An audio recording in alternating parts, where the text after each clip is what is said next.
Hello, and welcome back for another edition of the AI Insiders Podcast, the flagship podcast of her and him and us and we and them and it and hopefully you. Because you're here, and so we aim to make this worth your time, spending a little time with me as I continue to try and get some sense of where AI may be headed by getting into the heads of some of the people working in AI. Hi, I'm Adam Russell. I'm the director of the AI division at the University of Southern California's Information Sciences Institute, also known as ISI. And I'm your podcast host today. And so this is where we're going to take the opportunity to try to get to know a little bit more about my colleagues here to help to humanize AI by getting them to put all this into a little more context that I hope might help us all get a little more sense of where we are in an increasingly AI-imbued world. And if you want to know where you are, as well as where you're going, it can also help to know more about where you've been, which means talking to people who've been in this space for long enough to have earned the right to call themselves AI insiders, even if they didn't realize that's what they are. That person, my guest today, is Dr. Jose Luis Ambite, Research Associate Professor at Viterbi School of Engineering, Principal Scientist at ISI, amazingly congenial colleague, and my kind of person, touching all sorts of things: databases, knowledge representation, semantic web, biomedical informatics, genetics, federated learning. And if that all sounds confusing, let's just wait until we ask him to explain this to his 12-year-old self. So let's get started. Jose Luis, welcome to AI Insiders. Yeah, thank you for having me, Adam. And all right, as I just warned you, take all that stuff you do, and I want to go back in time, and I'm going to sit by as you explain to your 12-year-old self, what do you actually do? Well, research-wise, I do many things. I'm interested in biomedical domains, mostly in data integration for a long time, which means putting together data from different sources, different research studies, and more recently on federated learning, which is a way of training a machine learning system, a neural network, over data that is in different sites, say different hospitals, but without sharing the data. Because the challenge with medical data or biomedical data is that it's very hard to share across different institutions because people's data is their treasure, and often they don't want to share it, and also there are like legal and competitive reasons not to share the data. But you still can train a deep learning system over data at different sites and get most of the most of the knowledge of that data, but without having to give it to somebody else. Okay, so would this be surprising to your 12-year-old self that this is where you've ended up working in AI, machine learning, health, privacy, or does that sort of make sense? It does make some sense. Well, so I remember somebody giving a talk in my undergrad, and that person was a knowledge engineer. And I remember that being like a super cool title. It's like, oh, I want to do that. And actually, for a little bit before coming to the US, I worked in a place was the Knowledge Engineering Institute, which has a really cool name in Spanish, Instituto de Ingeniería del Conocimiento.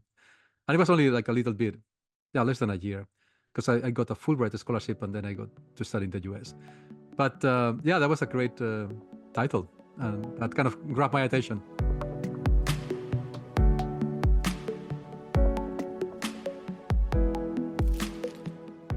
How long have you been at ISI? Oh, I've been longer than I like to admit. You really want an answer? A long time. We're trained to. What does a long time mean? I interview people who've been here for 4 years, 10 years. Should I keep guessing? 15 years, 20 years, 20. Yeah, 20 yeah. Forever. All right. I look younger than I am. But in that time that you've been here, what in your own research currently, what have you found to be sort of the most counterintuitive results? Well, there's some things.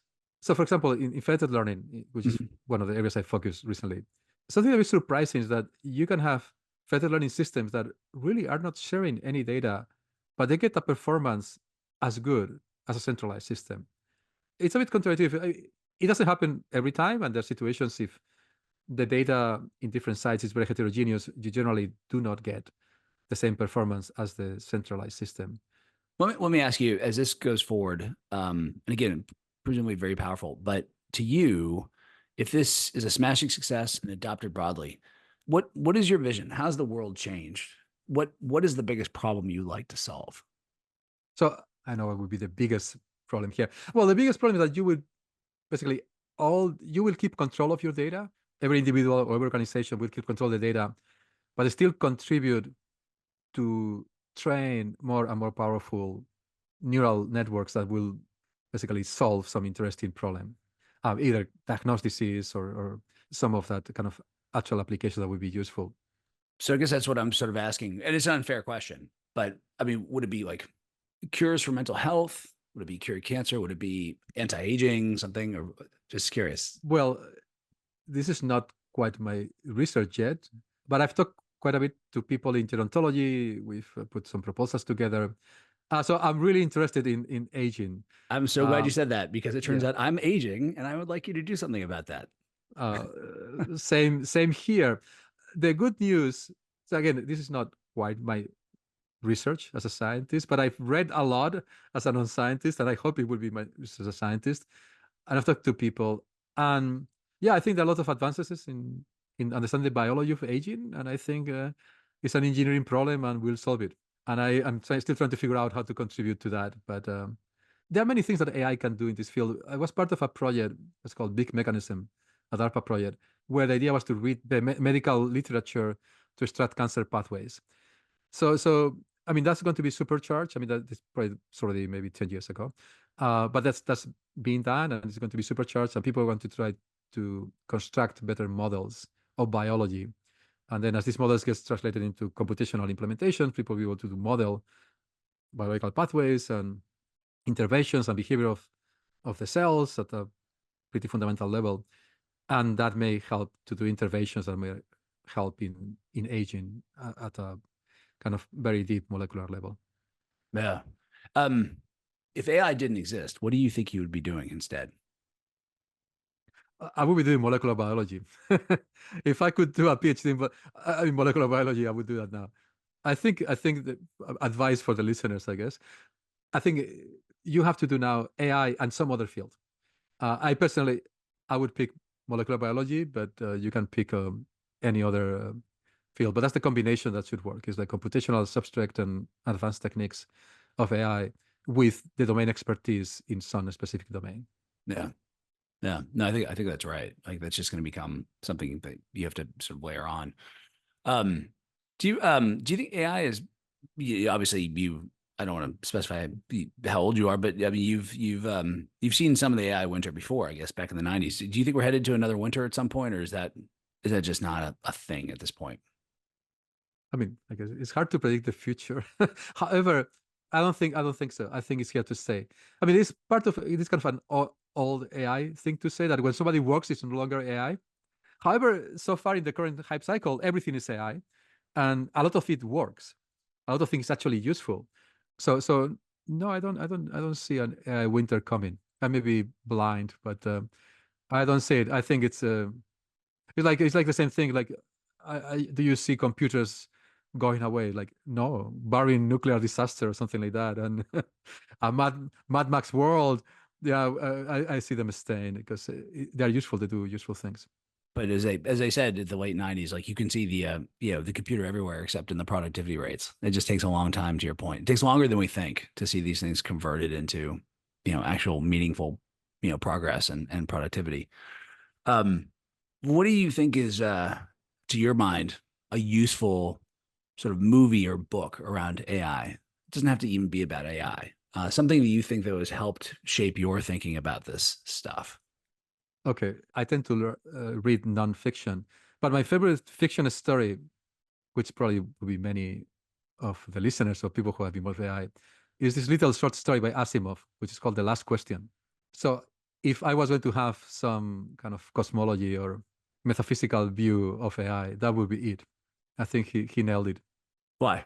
Unpack it for us. Well, I don't want to tell. I would rather have people read the story. No spoilers. Than spoil the story. But anyway, he it's like the evolution or the co-evolution of computers and mankind, and what happens at the end.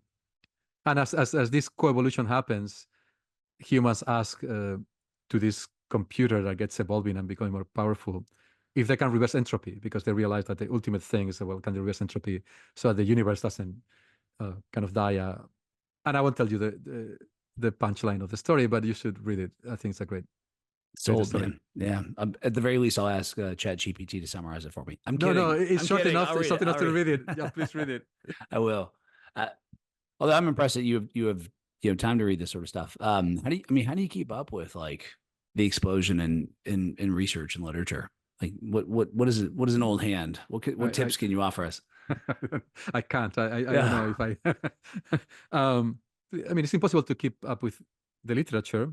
I mean, hopefully AI tools and the new type of language models that come will help you summarize in an intelligent way. Yeah. Because as you know, in the literature, there are many, many papers. It's impossible to read them all, but not all of them are important. Not all of them have a really important idea. And I think in AI, this has become extremely challenging because many, many people all across the world are working on AI and they want to publish, and they generate a tremendous number of papers that get sent to conferences. I mean, I've reviewed for many conferences and for funding agencies and so on, but in particular in conference or journals. And in conference, a very reputable conference in AI, like NeurIPS and all the machine learning conference, they're getting tens of thousands of submissions. And it's very hard to review them. And it's not clear they're all necessarily that interesting, or they tend to be very incremental.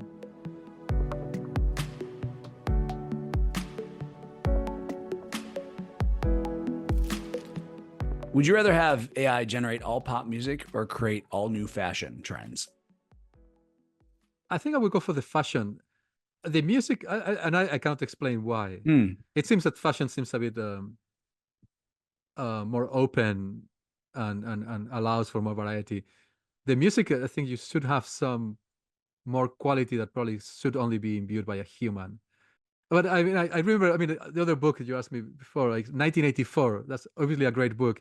One thing I remember the book is that I guess the party or the system, they would generate pop music automatically just to keep the masses happy. So that kind of concerns me. I hope that people are still writing music. But maybe in fashion, there's still more creativity and you can have many more things, and it seems like a bit less. I don't know why. Yeah. Would you rather have an AI doctor diagnose you or an AI lawyer represent you in court? Uh, I think I don't think I like either of the choices. I'm Can I sorry. get a human with an AI and the human AI team? Um, Actually, it's interesting. I did go to some recent talk by some people at Google, in which they did publish a paper in which they compared. I mean, it's a very particular. They claim that their AI doctor was better than the human doctors. That's the bottom line. That the system was able to do better differential diagnosis than humans. And they showed some examples. But the training, the way they showed that they did some kind of simulated interviews with actors and doctors and tried to see who would get to the right diagnosis. And it seems that the AI system was better. But I mean, I think there are a number of caveats there. Yeah, I don't know. I still want the human. I don't think AI systems are. I mean, I want both. I want both because the humans have cognitive limitations. So like nobody will. I mean, I think you will not be happy if somebody took. Yeah, if somebody would take your cell phone away from you. Cell phones are useful. You can Google things and you can find information, and you can check things on the fly. So this is like a more powerful assistant. Are you seeing that with, I mean, with your students, that they're just becoming slightly more sophisticated in how they understand and work with these things? I mean, that noting you have a biased population because you work in this space, but I'm just wondering, do you have more optimism that they're more literate and they understand the limitations of this? I think this requires like a real study as opposed to anecdotes. But I think people are. I think some people are literate and they understand the limitations. At the same time, they may use like ChatGPT to produce some things. So as long as people use this and they have still a critical review on top. I mean, I can give you one example. Well, it's not exactly your question, but I'll tell you something that really surprised me recently. I'm not a social media person, but very somehow recently I started looking at Instagram. That was a bad thing to do, or Facebook. I mean, I do have accounts. I just don't participate. I really don't post, and I think they're mostly evil.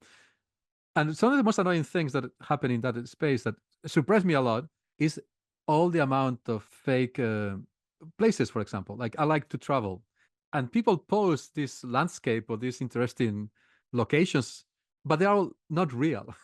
There's one that I saw recently. It was like in Santorini.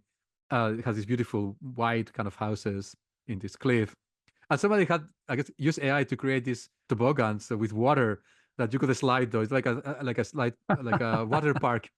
I know description, like just put it there. Like, oh, look at Santorini, it's so awesome. Like, but that's not real. It's completely so that seems like it's a horrible thing, because I think unless you develop your own criteria. I mean, I've been in Santorini and I know how it looked like, and that didn't look like it was real. But unless you have your own criteria to judge these things, we are into a very kind of serious problem for many people to distinguish reality. I'm taking a note here that I need to cancel the Santorini water slide expedition I just bought. It was on sale. It was a good price, but fell for that one again. Couple last questions here. Would you rather see AI surpass humans in creativity or in empathy? I mean, you have to. It's one of these things. I mean, all these dichotomies are false dichotomies. You want kind of both. True. No, these are bogus questions. There's no question. But I'm just curious. You would like AI doesn't kill you and it has some kind of regard for the human race type of things. But I think it can be a real aid on creativity. I mean, that's what these large language models, for example, can do. However, I mean, LLMs are these statistical models. They don't have to be right. I mean, you know, they can hallucinate and so on. But for creativity, it's okay, as long as you have a human that has some criteria to realize when something is useful or not. Sure, it can knock you out a little bit of your comfort zone or get you to think about something in a different way, which is actually part of the definition of creativity. But why not empathy? Yeah, I mean, I'm not sure exactly what you mean by, well, I mean, I understand the definition of empathy. I'm not sure exactly what it means for a machine to be empathic. I mean, I think you have empathy because you have experiences in the real world, and you know maybe what it means to have pain or see suffering in another person, or things of that sort that you need empathy for. And I think a machine is maybe not the right tool. Again, it can be used. I know people are doing things in psychiatry. People are doing. I know that even in some cases, I mean, some of my colleagues have told me that they created some agents to give some type of support for victims of abuse, and they knew they were talking to an agent, artificial agent, and they were happy to talk to an agent because it was a bit easier for them to talk to them than to a human, because a human, I mean, they were more concerned about judgment. So I think these tools can be quite useful, but at the end of the day, I think you still need that human that will guide you through whatever therapy you are doing. So I'm still one for humans. I mean, well, hey, as a fellow human, like that end of the day thing, they still need us. Like that's good to hear. As opposed to like, I hope they leave some food out for us at the end of the night. I think what we have to do is to live long enough so we can learn enough to compete with the machines. There you are, sir. Exactly. We're running out of time, but I wanted to thank you again for coming on the podcast. This really is a great opportunity for me to get to know you a little bit better, even if I ask you false dichotomies, crazy questions. But as always, and part of the reason I'm an ISI is because of folks like you who I just constantly am learning from, and again appreciate your collegiality. So here's to you didn't tell me how many years you've been at ISI, so let's end with this. Here's to your first 50 years. At ISI. And more importantly, here's to our next 50 years at ISI. As you cure aging. I look forward to it. Yeah, here. Thank you for having me. All right. Well, thanks, Jose Luis. All right. If you enjoy these short podcasts, please do really what we hope you will do. Give us feedback, grade us, score us, evaluate us, subscribe, spread the word, send us comments, offer up additional brave questions. If you have sort of non-false dichotomies, I'm willing to entertain those. And of course, just keep listening and learning. And join us again, please, for another future episode of AI Insiders, where we'll keep exploring, keep learning, keep humanizing AI to help navigate our way through this weird world, trying to do what humans can do best when they face these kinds of challenges, working together as if all our lives depend on each other, because they do. So for now, for the future, fight on.